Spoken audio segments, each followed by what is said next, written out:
Matemáticas, educación y divulgación. Entrevista a Eduardo Sáenz de Cabezón. ¿Cómo podemos usar la ciencia para reducir nuestros sesgos? Hombre, la herramienta más importante es el rigor científico, el rigor matemático, el rigor de pensamiento.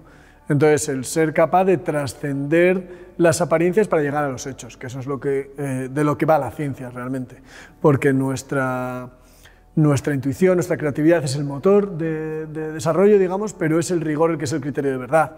Entonces, cuando nosotros estamos en redes o en cualquier otro sistema así complejo, no quedarnos con lo que parece que está ocurriendo, sino tratar de ir hasta el fondo de las cuestiones, ¿no? Entonces, esa metodología, esa minuciosidad que tienen las científicas y científicos cuando trabajan es muy importante, es muy útil a la hora de enfrentarnos a cualquier cosa, ¿no? No dejar pasar las cosas así como porque sí, como dejarnos llevar por la primera impresión que nos da.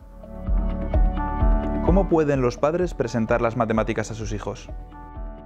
Que las disfruten ellos, que se abran a eso. No solo las matemáticas, sino el conocimiento en general, ¿no? Yo creo que hay un déficit de valoración del conocimiento por sí mismo. Entonces, y del disfrute de ese conocimiento. Y disfrute no solamente en el sentido de entretenimiento o de diversión, que sí, que muy bien, que también está muy bien, ¿no? Sino disfrute en el sentido de experimentarlo como un crecimiento personal.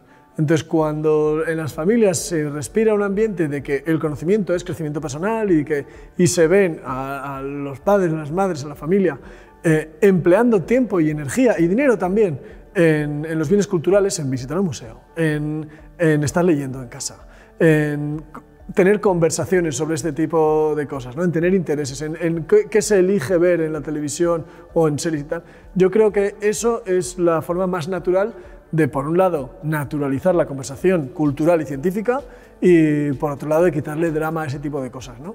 Entonces, eso hace que luego cómo uno afronta su vida académica sea distinto, porque ya la vida académica no es que muchas veces lo percibimos así por desgracia, no es una sucesión de obstáculos que tenemos que pasar para obtener un trabajo, sino que es un camino que recorremos para enriquecernos personalmente, ¿no? Yo creo que el mayor tesoro o el mayor activo, por llamarlo de alguna forma, que adquirimos en nuestra educación es la capacidad de seguir aprendiendo.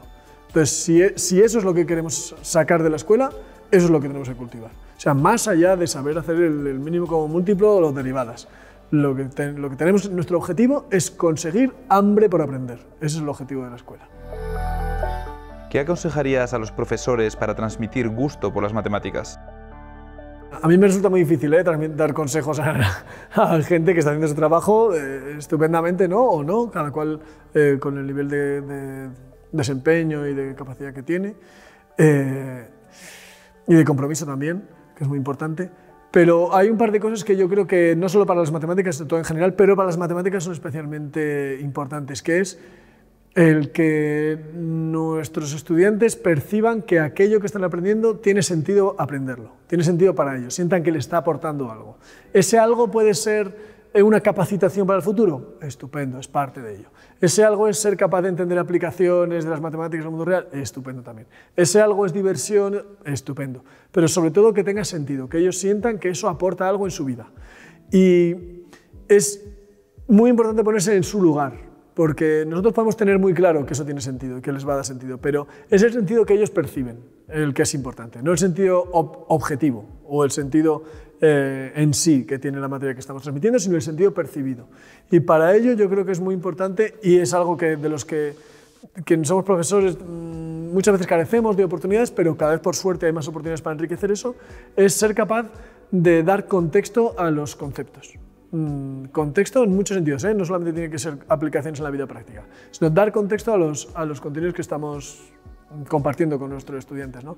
Y eso, por suerte, yo creo que en España se ha dado un salto muy grande en los últimos años. Cada vez hay más divulgación científica de calidad que llega a un público general, porque siempre ha habido divulgación científica de calidad, pero estaba un poquito arrinconada en algunos aspectos, ¿no? Yo qué sé, en España tenemos el ejemplo de Félix Rodríguez de la Fuente, prácticamente el único, es nuestro Carl Sagan, ¿no? Local. y es verdad que hizo una naturalización, valga la redundancia, de la naturaleza y del amor por la naturaleza y del estudio científico de la naturaleza. Y yo creo que, por suerte, en los últimos años eso se ha ampliado a otros campos, mientras que la divulgación de calidad en otros, en física, matemáticas, etc., siempre estaba un poco restringida a libros o a programas un poco especializados, ¿no? Entonces yo creo que ahora tenemos muchas opciones, muchas oportunidades para descubrir que la matemática y la ciencia está muy presente.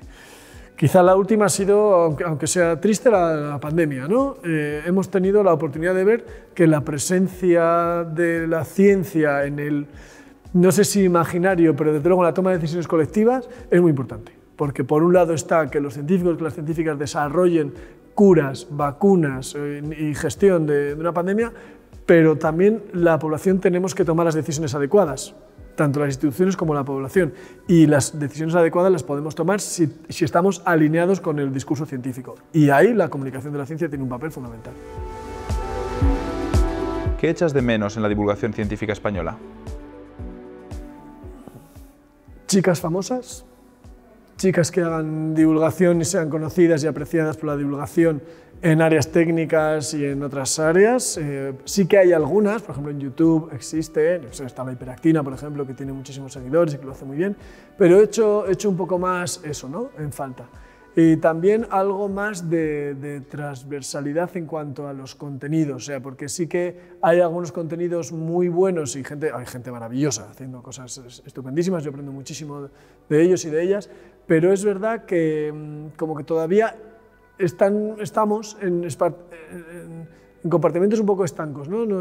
Y un poco difuso el conocimiento, que creo que lo da la plataforma también, YouTube y otras, en donde es fácil adquirir conocimientos variados y a lo mejor intensos sobre uno u otro punto, pero algo que articule hay pocas veces. Lo encuentro pocas veces y quizás sea nuestra forma de comunicar a través de Internet, de los medios de Internet.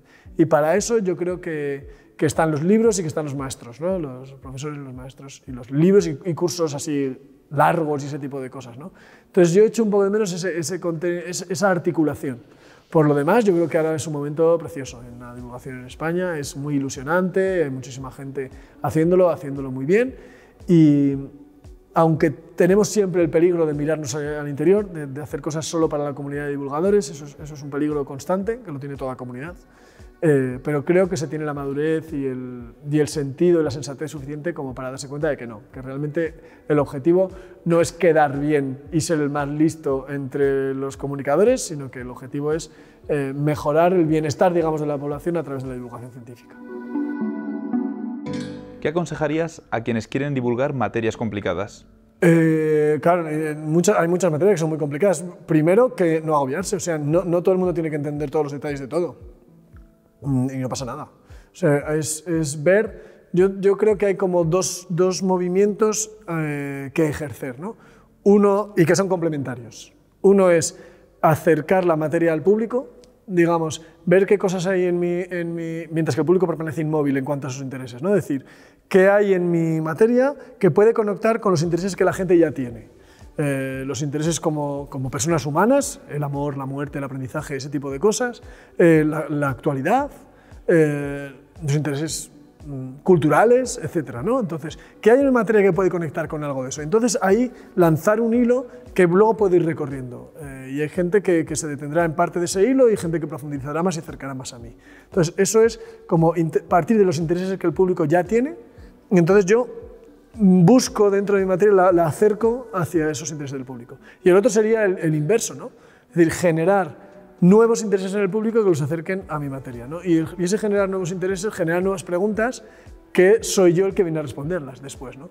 Eso se consigue muchas veces a través de la narrativa, de historias de científicos, de historias de cómo se ha llegado a tener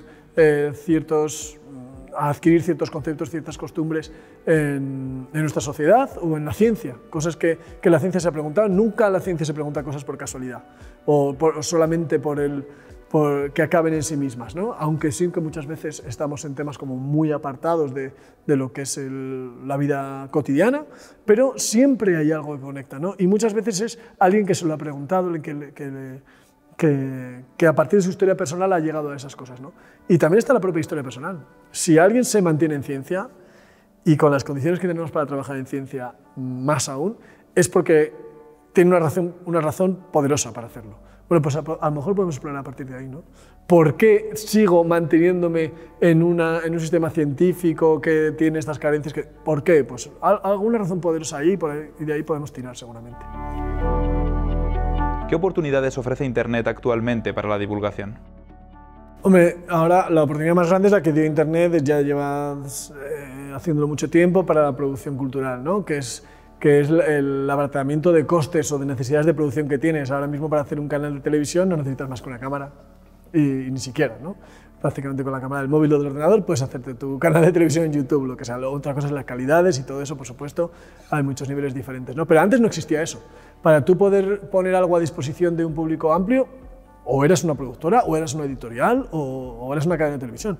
Ahora eso ha variado, ¿no? Entonces, a partir de ahí se abren muchísimas oportunidades. De los medios que hay ahora, por ejemplo, el podcast es una cosa que es muy cómoda, muy cercana, que llega a mucha gente y que te da, además, la opción de profundizar en temas, que es algo que uno echa de menos o puede llegar a echar de menos en otras plataformas, ¿no? Es más difícil que alguien vea un vídeo de 35 minutos o de 1 hora en YouTube que escuche un podcast de 35 minutos o 1 hora. Entonces ahí se abre una oportunidad muy buena, que ahora mismo hay mucha gente aprovechándola, y luego todo lo que ha derivado de la pandemia también, ¿no? O sea, nos hemos dado cuenta de que tenemos muchos medios para compartir cosas sin necesidad de estar presenciales, y además nos hemos dado cuenta de que la presencialidad la queremos y la buscamos y queremos estar juntos a hacer cosas, ¿no? Entonces yo creo que aprovechar esas dos inercias, creo que pueden surgir formatos muy bonitos en los próximos años. ¿Qué proyecto de divulgación te gustaría realizar si tuvieras todos los recursos necesarios? Yo me imagino como series de ficción, por ejemplo. Series de ficción buenas. Es decir, yo contrataría a guionistas de Hollywood. Contrataría y decía, vamos a hacernos más Breaking Bad. Más Breaking Bad de otra forma, ¿no? O sea, a mí el diálogo entre la ficción y la ciencia me parece brutal, me interesa muchísimo, me parece que hay obras muy buenas de literatura, y sí que en grandes producciones de pelis, de series y tal, pero así, producciones tochas con actrices, actores buenos, guionistas buenos, directores buenos, eso creo que sería algo a lo que yo me dedicaría, que a lo mejor luego fracasa, pero me daría ese gustazo. ¿Puedes plantear un enigma matemático para los espectadores? Hay dos hermanos gemelos que corren una carrera desde el punto A al punto B. Entre ellos corren a la misma velocidad el uno que el otro y caminan a la misma velocidad el uno que el otro, pero por supuesto corren más rápido que caminan. Uno de los hermanos decide correr la mitad del recorrido y caminar la otra mitad del recorrido. Y el otro de los hermanos decide correr la mitad del tiempo y caminar la otra mitad del tiempo. ¿Llegan a la vez? ¿Llega antes uno que otro? ¿Llega antes el que ha caminado la mitad del recorrido o llega antes el que ha caminado la mitad del tiempo? Ahí os lo dejo. Las soluciones están derivando.